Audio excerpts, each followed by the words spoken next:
ئالانگاریە گەورەکەی پرۆسەی تەوتین لەو قۆناغا چییە؟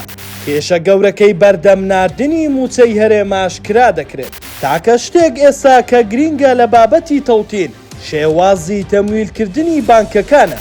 ئەوە ڕۆحی بابەتەکەیە کە حکوومەتی هەرێم تا ئێستا نەچۆتە ژێرباری ئەوەی بانکەکانی بەغدا ڕاستەوخۆ تەمویلیان بکات.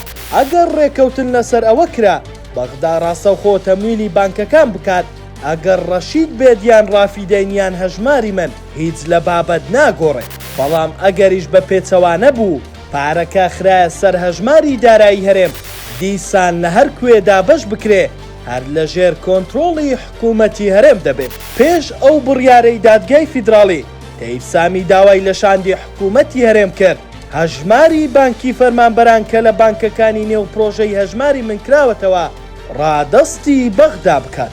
خۆیان پارە دەخەنە سەر حیسابیان، بەڵام شاندی هەرێم قوبوڵیان نەبووە. بۆیە ئەساسی کێشەکە شێوازی تەمویلە. بانکە فیدراڵی و ئەهلیەکانی هەژماری من هەر بە تەنها وەسیلەن.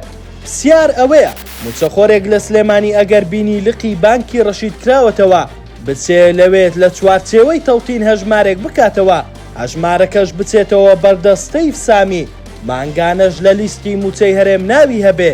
ئایا ئەو کات وەزارەتی دارایی عێراق پارەکەی ڕاستەوخۆ بۆ دەخەنە سەر هەژمارەکەی کە لایەنە، یان دیسان وەک بەشدارانی هەژماری من تەسلیمی حکوومەتی هەرێمی دەکەن؟